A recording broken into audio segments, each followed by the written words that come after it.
En esta presentación vamos a hablar de cómo podemos construir superficies en forma paramétrica, o sea, a través de parámetros que le pasamos a una función podemos construir una gran variedad de superficies que tienen la misma lógica. Ahora vamos a ver qué tipos hay, pero la idea general es la siguiente. El principal tipo de superficie paramétrica va a ser la superficie de barrido. Esta superficie consiste en una forma y un recorrido que en realidad pueden ser cualquier polígono que querramos definir en tres dimensiones. Ese polígono o esa secuencia de vértices puede provenir de alguna curva paramétrica, por ejemplo un círculo o en este caso una línea recta, pero podría ser cualquier curva en el espacio tridimensional, hablando en términos generales. Pero la idea, el concepto de la superficie de barrido es que tenemos dos polígonos, porque obviamente en un WebGL siempre trabajamos con elementos discretos y la forma se va a desplazar a lo largo del recorrido. Ese proceso va a generar una superficie. Acá podemos ver más en detalle cómo es el proceso. A medida que la forma avanza sobre el recorrido, en este caso manteniendo la normal de la forma o manteniendo el plano de la forma perpendicular al eje de recorrido, en cada punto que nos ubicamos a lo largo del recorrido, tenemos lo que llamamos un nivel, ¿sí? En este caso, la superficie de barrido tiene 5 niveles, ¿sí? Definimos 5 puntos a lo largo del recorrido donde vamos a ubicar copias de la forma original. Entonces, la idea es a partir de esos niveles o esas copias de la forma a lo largo del recorrido empezar a armar la superficie a partir de los vértices de esa forma. Por ejemplo, si tenemos dos niveles próximos, ¿sí? O sea, el 0 y el 1, básicamente cuando logramos ubicar la copia de esta forma, de este polígono circular en un punto y en otro, tenemos todos sus vértices en el espacio, o sea, conocemos sus coordenadas en el espacio.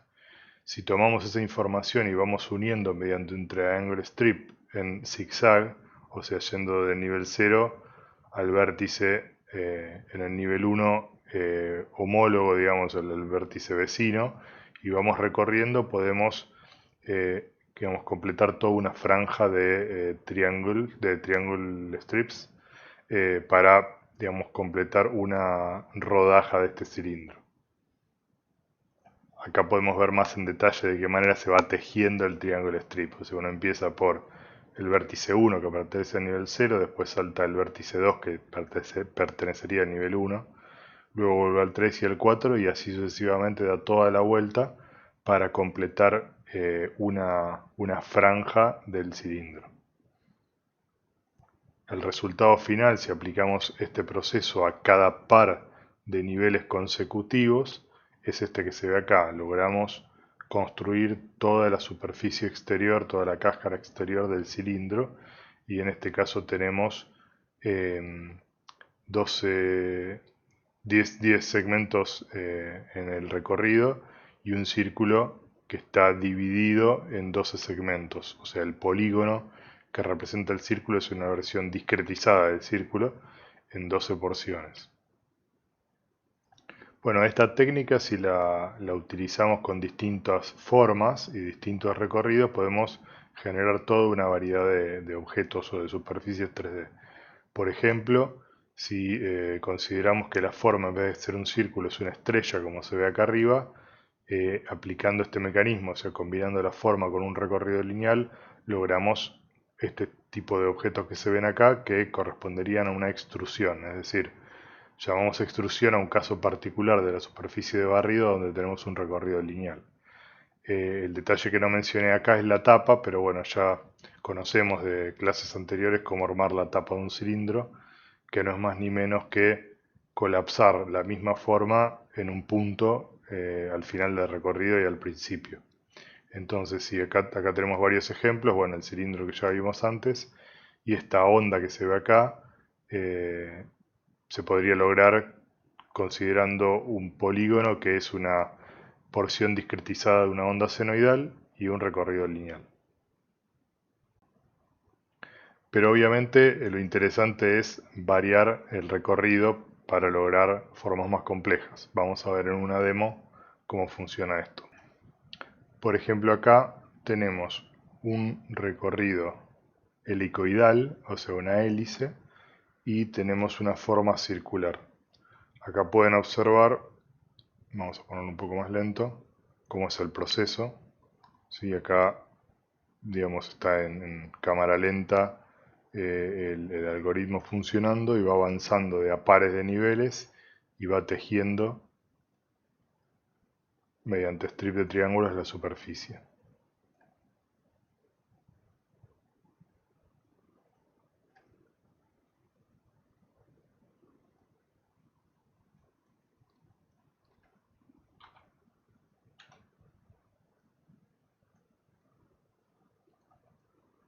Acá podemos ver a la derecha cómo se va llenando el buffer de índices. Acá lo interesante es entender que no importa cuál sea la forma resultante en el espacio, en este caso una espiral, un tubo espiralado, o podría ser otra forma, pero en cualquier caso, cuando armemos la grilla de triángulos en el buffer de índices, la conexión entre los vértices va a ser siempre la misma, va a ser siempre una cuadrícula de filas y columnas. Acá lo que define la cantidad de filas y columnas de esta grilla tiene que ver con, en el sentido horizontal, o sea, la cantidad de columnas, tiene que ver con la cantidad de vértices en la que discreticé el círculo. ¿Sí? Acá tenemos la forma, que en realidad es un polígono, una versión discretizada del círculo, en una cantidad de segmentos, y eso va a definir cuántas columnas va a tener esta grilla. Por otro lado, la cantidad de niveles que va a tener este recorrido, en este caso son 23 o 24, digamos, si consideramos los vértices, básicamente va a definir la cantidad de filas que va a tener esta grilla. Y acá ven en gris, a medida que se van completando los triángulos, qué parte está ocupada, digamos, de esa grilla. Pero es muy importante reconocer y darse cuenta que no importa cuál es la forma que generemos, la grilla va a seguir siendo una grilla, es decir, cada triángulo se va a ir conectando con una serie de vecinos, ¿sí? Siempre de la misma forma. Acá tenemos otro ejemplo con el mismo recorrido pero una forma diferente. Tenemos esta letra X y fíjense que la forma en que se construye el index buffer, por ende en la forma en que se arma esta grilla, es la misma. Lo único que cambió entre la situación anterior y esta son las coordenadas X y Z de cada vértice en el buffer de vértices, ¿sí? Pero en realidad siempre tenemos niveles que corresponden a las filas de la grilla y tenemos columnas que corresponden a la cantidad de vértices de la forma.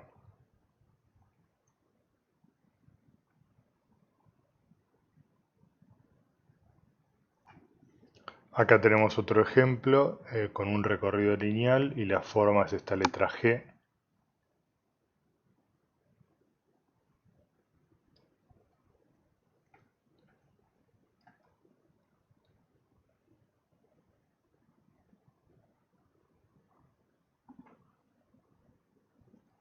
Si en lugar de utilizar un recorrido lineal utilizamos un recorrido circular con una forma circular, podemos obtener, por ejemplo, un toroide.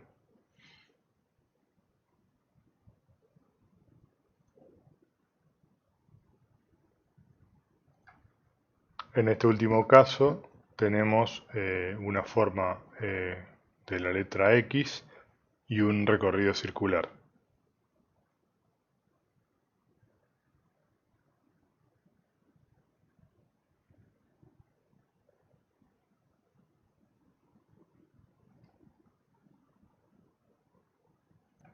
Entonces básicamente tenemos un algoritmo que nos permite, combinando dos polígonos en tres dimensiones, uno que es la forma y el recorrido, generar todo tipo de superficies. Vamos a ver más adelante que prácticamente cualquier objeto que uno quiera representar se puede lograr a través de descomponer sus piezas, si es que es muy complejo, en piezas más simples, pero que en la mayoría de los casos, en el 90% de los casos, se puede resolver con el algoritmo de superficie de barrido. O sea que podemos considerar este algoritmo como un algoritmo genérico para modelar superficies. También una variación que podemos hacer a los casos que mencioné antes es, en lugar de tener una sola forma, un solo polígono que componga la forma, podrían ser varios polígonos, como en este caso tenemos varios polígonos circulares que bueno, recorren un solo recorrido y la superficie es la sumatoria de aplicar el algoritmo en cada una de las formas por separado. Acá tenemos, bueno, el ejemplo que vimos con la letra G en el caso de un recorrido que sea un semiarco circular. Y vamos a ver un poco cómo se implementa esto, cómo podemos resolver cada una de las etapas del algoritmo para poder calcular las coordenadas de cada uno de los vértices. La primera cuestión fundamental es que necesitamos conocer en forma paramétrica el recorrido.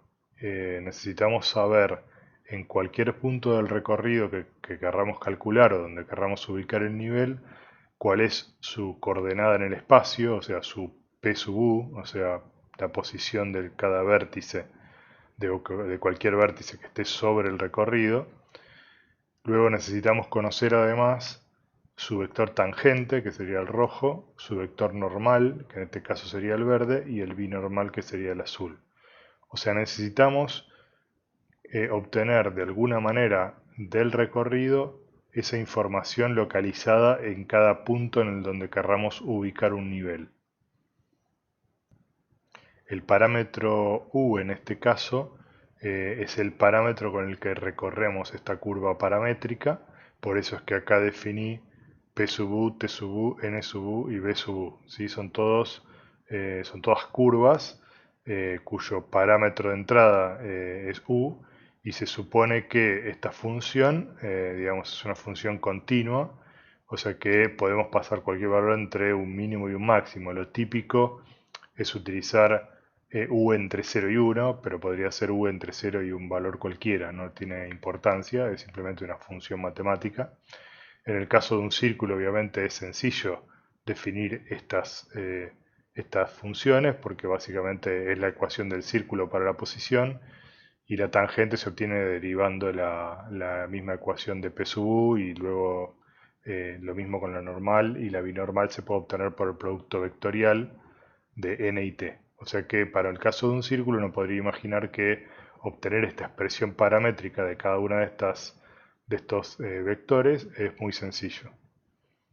¿Para qué queremos esas cuatro funciones? Bueno, básicamente nosotros el problema que tenemos que resolver es que tenemos la información de nuestra forma en dos dimensiones, por ejemplo esta letra G son un conjunto de vértices que tenemos definido de alguna manera, ya sea que lo hicimos a mano o lo leímos de un archivo o como sea, pero estamos tratando con formas o polígonos en dos dimensiones, ¿sí? Con coordenadas x y z.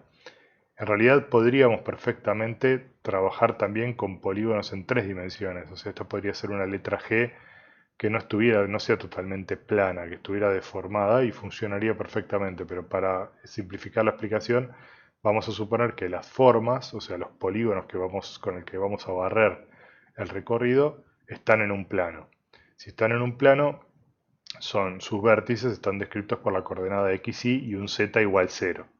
Entonces lo que queremos lograr es encontrar una forma de transformar esta versión que tenemos, nuestro modelo de la letra G, para ubicarlo en cada uno de los puntos del recorrido y obtener una copia de los vértices de esta letra G en el espacio tridimensional en el nivel donde está. O sea, necesitamos transformar cada uno de los vértices a coordenadas de mundo que corresponderían a la letra G ubicada en cierto nivel. Obviamente esas coordenadas no son las mismas, ¿no?, que están en el modelo original. Para lograr eso necesitamos hacer algún tipo de transformación. Bueno, básicamente si no tenemos cambios de escala, si la letra G cuando lo ubicamos en el recorrido mantiene su escala, lo único que necesitaríamos es orientar la letra G de tal manera que en el nivel correspondiente se mantenga perpendicular al vector rojo, que sería t, o sea, mejor dicho, el plano de la letra G debería ser eh, perpendicular al recorrido, y eso lo logramos con rotaciones, ¿sí? Con una matriz de rotación que puede ser una combinación de rotaciones respecto del eje X, respecto del Y y del Z, o sea, es una rotación en 3 dimensiones. Nosotros tenemos nuestra G en el plano, en el caso, en este ejemplo, imaginemos que está paralela al monitor, y para que se oriente como está en el nivel, este que está acá, deberíamos aplicarle una serie de rotaciones en varios ejes. Y por último, lo que deberíamos hacer es trasladar el centro de la letra G desde donde estaba en su espacio de modelado al punto que está marcado en el recorrido. O sea que esta transformación que nos lleva a nuestro modelo de la letra G a un nivel determinado, podríamos representarlo con lo que llamaríamos una matriz de nivel, que es una combinación de rotaciones y traslaciones. Bueno, ¿cómo logramos eso? Muy simple. Utilizando cada uno de los vectores, de los 4 vectores que obtenemos a partir de la función paramétrica de la curva, nosotros podemos armar una matriz. Y fíjense que es bastante intuitivo entender por qué la matriz es así. En la cuarta columna de la matriz de transformación, que sabemos que está asociada a las traslaciones, ubicamos las coordenadas del punto del recorrido. En este caso, Px y Z es el punto este negro. Justamente es lo que tenemos que trasladar el centro de la letra G de su espacio de modelado al espacio de mundo. Esto es la traslación. Y por otro lado, N, B y T van a definir cómo se orienta la letra G en el recorrido, ¿sí? Entonces, básicamente estamos poniendo la normal en la primera columna, que esta columna se va a multiplicar por el vector que multipliquemos aquí a la izquierda, por la coordenada X del vector, la B se va a multiplicar por la Y y la T por la Z. Esto tiene un sentido. Podría ser que uno defina estos vectores de otra manera, que en vez del el verde y el azul estén intercambiados, y en ese caso habría que cambiar en la matriz. Pero ahora vamos a ver una explicación más intuitiva de por qué se arma así la matriz. Si nosotros tenemos un vector cualquiera, un punto, un vértice, mejor dicho, que corresponde a la letra G, y lo multiplicamos por la matriz, acá vemos que Bx se va a multiplicar por N, Bi se va a multiplicar por B y Bz se va a multiplicar por T, ¿sí? O sea que podríamos reformular la expresión que está arriba de la matriz de la forma que está aquí abajo. Podríamos decir que el vértice transformado es un escalar por N más un escalar por B más un escalar por T, y en este caso básicamente Bx me está diciendo cuánto me tengo que desplazar en el sentido de N, Bi me está diciendo cuánto me tengo que desplazar en el sentido de B, y Bz me está diciendo cuánto me tengo que desplazar en el sentido de T. Volviendo a esta imagen, básicamente, ¿qué estamos diciendo? Si uno toma, por ejemplo, el punto B1 que se ve acá, que está hacia la izquierda, digamos, respecto en el sentido del eje verde, si hacemos una correspondencia de este eje verde con este eje verde en el nivel, básicamente lo que le estamos diciendo intuitivamente a través de la matriz es que este punto tiene que estar en el sentido positivo del eje verde y en el sentido positivo del eje azul, ¿sí? Básicamente eso es una matriz de rotación. Es lo mismo que decir que estamos expresando las coordenadas de este punto en este sistema de coordenadas. Básicamente, el vector verde, rojo y azul forman una base. Entonces, volviendo a la expresión de la matriz, tenemos que la matriz se conforma de esta primer parte, N, B y T, que orientan a la letra G o a los vértices que transformemos, y P que aplica una traslación. O sea que la combinación de estas dos operaciones de rotación y traslación es lo que llamamos matriz de nivel. Insisto en que uno debe analizar siempre, cuando forman estas tres primeras columnas, a qué coordenada corresponde qué vector. Podría ser que uno obtenga una expresión de esta curva paramétrica en donde la normal no vaya en el sentido del radio de curvatura y vaya para arriba, y que haya que intercambiar el vector azul por el verde. Pero el que es bastante obvio es la tangente. La tangente de la curva no tiene ambigüedades, siempre en este caso, bueno, sería el vector rojo. Y por eso podemos ver que justamente el vector rojo corresponde a la coordenada z, porque nosotros queremos lograr que la letra G sea perpendicular a este vector. Por lo tanto, no queremos, dado que la letra G, los subvértices no tienen una coordenada z distinta de 0, no, digamos, todos los vértices transformados se van a ubicar en el plano formado por el vector azul y el verde. Entonces, recapitulando, el algoritmo básicamente va a consistir en calcular para cada nivel una matriz de nivel y multiplicar todos los vértices de la letra G en el espacio de modelado por esa matriz para obtener la versión de cada vértice en el espacio del nivel o en cada nivel. Y con esa información vamos a llenar el buffer de posiciones de nuestra malla de triángulos. Básicamente, ya sabemos que los índices no dependen de qué tipo de forma vamos a representar, porque siempre va a ser una cuadrícula, una grilla, y lo único que va a cambiar si cambiamos la forma por una letra G, una letra X, un círculo o cualquier otra, es básicamente el resultado que vamos a obtener al multiplicar cada uno de los vértices de esa forma por la matriz de nivel. Bueno, sobre esta base del algoritmo podemos incorporar otras variantes o otras variables en el proceso de ubicar cada una de las formas en el recorrido, y podemos, por ejemplo, podríamos variar la escala de la forma incorporando en la matriz de nivel un escalado, y podríamos lograr un resultado como este. También podríamos sumar a la matriz de nivel una rotación adicional que se defina respecto del mismo eje de recorrido, de la curva de recorrido. Entonces acá lo que estoy haciendo es aplicar una rotación en el sentido del eje tangencial de la curva, que va avanzando, cuyo ángulo de torsión va avanzando a medida que avanzamos por el recorrido, y de esta manera podríamos obtener esta forma, y podríamos de manera similar lograr, por ejemplo, la forma de un tornillo, por ejemplo. Un punto importante a remarcar es que uno puede generar a partir del mismo algoritmo y con las mismas formas y recorridos un resultado, una superficie que aproxime mejor o con más detalle la forma original que queremos modelar.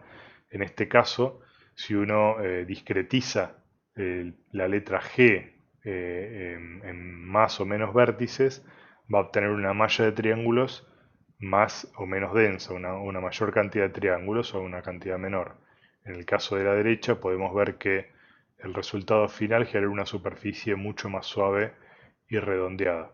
Lo mismo vale para la cantidad de niveles que vamos a generar en el recorrido. Si uno genera todo el recorrido, lo divide en 10 niveles, va a obtener una cantidad de triángulos, pero si lo divide en 100 niveles va a obtener una cantidad mucho mayor y una suavidad mucho mayor en el sentido del recorrido. Acá tenemos un ejemplo de una misma forma, una forma, digamos, resuelta con la misma cantidad de vértices, pero un recorrido resuelto con una cantidad diferente de niveles. En el caso de arriba tenemos aproximadamente 5 niveles, y a medida que vamos hacia abajo tenemos la misma forma, pero con un recorrido discretizado con un paso mucho más chico. lo que llamamos paso de discretización. Lo que llamamos paso de discretización es justamente el delta de U con el que barremos el recorrido. Luego tenemos otro tipo de algoritmo que se llaman superficies de revolución. ¿En qué consisten? Bueno, básicamente imaginemos que tenemos un eje y tenemos una forma. En este caso la forma sería el dibujo del perfil de media copa. Y lo que hacemos es, en lugar de que la forma recorra un recorrido, valga la redundancia, en realidad lo que va a hacer es rotar alrededor de un eje. Si obtenemos cada nivel como una instancia de esa forma rotada alrededor del eje con un ángulo diferente, podemos lograr modelar una superficie como la que se ve aquí.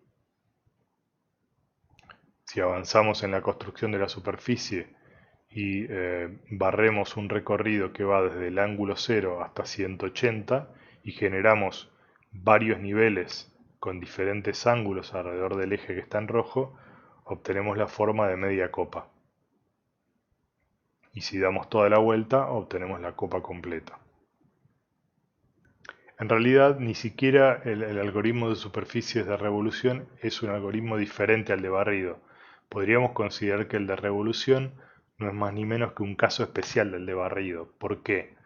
Bueno, imaginemos que queremos lograr esta forma de la botella que tenemos aquí a la derecha y para lograr eso tenemos una forma que corresponde al contorno de media botella y tenemos un recorrido circular, que es el círculo este que está en negro, e imaginemos que el centro de coordenadas de la forma, o sea, el 0, 0 de este polígono que representa media botella, está donde está el punto verde. Por lo tanto, si desplazamos la forma a lo largo de este recorrido, manteniendo la forma perpendicular a la tangente del círculo, vamos a obtener el mismo resultado que se ve acá a la derecha. Ahora imaginemos que el mismo caso de antes lo resolvemos, pero en lugar de tener un recorrido circular de un radio cualquiera, lo reducimos a un radio 0, pero seguimos teniendo un círculo, pero que está colapsado en un punto. Y ahora imaginemos que cambiamos el origen de coordenadas de la forma, o sea, cómo definimos los vértices de este perfil de botella. Simplemente lo cambiamos de tal manera que el origen de coordenadas esté ubicado justo en el margen derecho, margen izquierdo, perdón, del contorno, donde está el punto verde, y el recorrido es un círculo, pero que tiene radio cero y está colapsado justo en el punto. Bueno, vamos a obtener el mismo resultado. O sea que básicamente podemos imaginar en este caso extremo, donde el recorrido colapsó en un punto, que en realidad lo que tenemos es este recorrido que está en violeta girando alrededor de un eje vertical, ¿sí? Que justo pasa por el borde izquierdo de la forma. O sea que básicamente podríamos imaginar acá que en realidad el perfil de la botella está rotando alrededor de un eje central. O sea que básicamente estamos resolviendo también una superficie de barrido. Para ilustrar más fácilmente lo que digo respecto del círculo colapsando en un círculo muy pequeño, imaginemos que tenemos el recorrido acá representado a la izquierda y tenemos 4 niveles. Cada nivel tiene su tangente normal y binormal y uno imagina que eso colapsa en un punto. Bueno, básicamente si logramos llegar a un radio 0, lo que vamos a obtener es un sistema de coordenadas que está formado por estos ejes rojo, verde y azul que está girando sobre el eje azul. O sea, es como un sistema de coordenadas que está rotando sobre el eje Z en este caso. O sea que uno podría verlo de dos maneras. Podría pensar que la superficie de barrido es un caso particular en donde el sistema de coordenadas gira sobre el eje azul, o sea, rota sobre Z, o podría imaginar también que en realidad hay un círculo de radio cero y estamos recorriendo ese círculo dando toda la vuelta al círculo. Es lo mismo, cualquiera de las dos formas genera el mismo resultado, pero lo interesante de reconocer que el de revolución es un caso particular nos permite pensar en que si queremos implementar ambos solamente debemos implementar en realidad un solo código.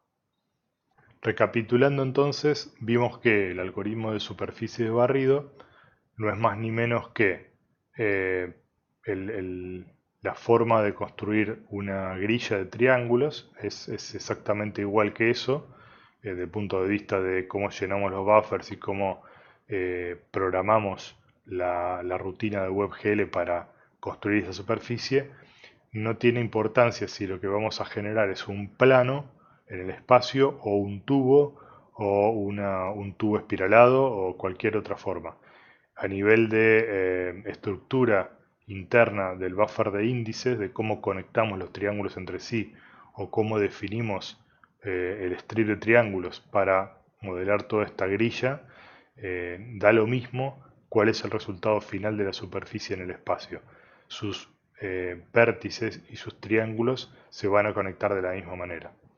O sea, para el caso este del tubo espiralado, la topología va a ser esta que vemos acá, o sea, el buffer de índice se va a llenar de esta manera, donde la cantidad de filas va a depender de la cantidad de niveles de la superficie de barrido y la cantidad de columnas va a depender de la cantidad de vértices que tenga la forma.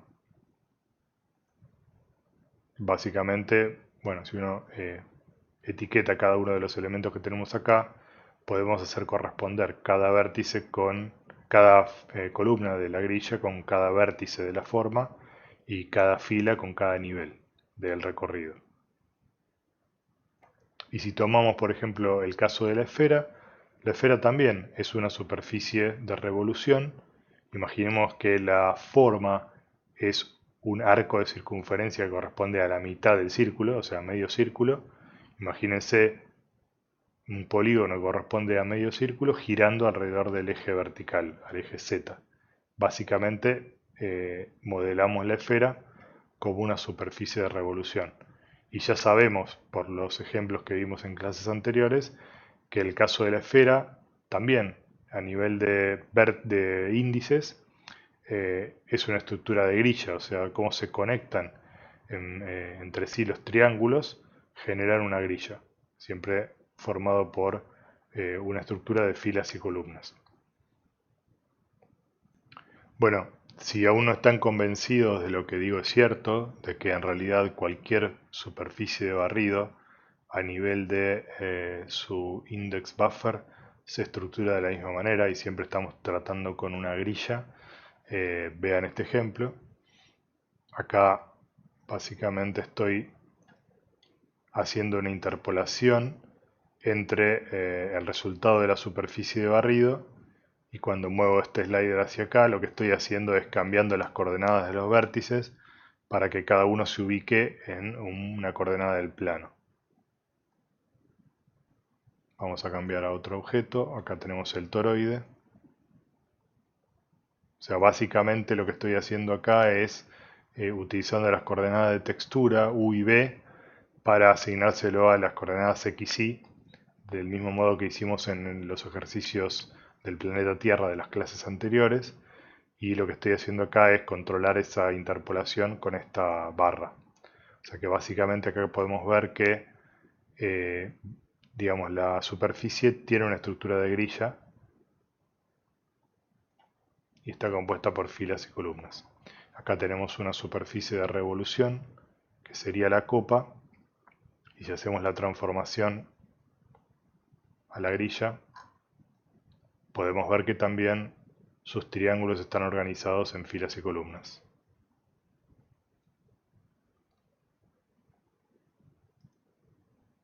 Acá tenemos otra superficie de barrido que podemos imaginarla como un círculo que va variando su radio a medida que avanza en el recorrido y luego vuelve a disminuir el radio. Pero fíjense que de vuelta, su estructura a nivel de cómo se vinculan cada triángulo con su vecino sigue siendo una grilla. Y este último caso es una forma de estrella recorriendo un arco de circunferencia.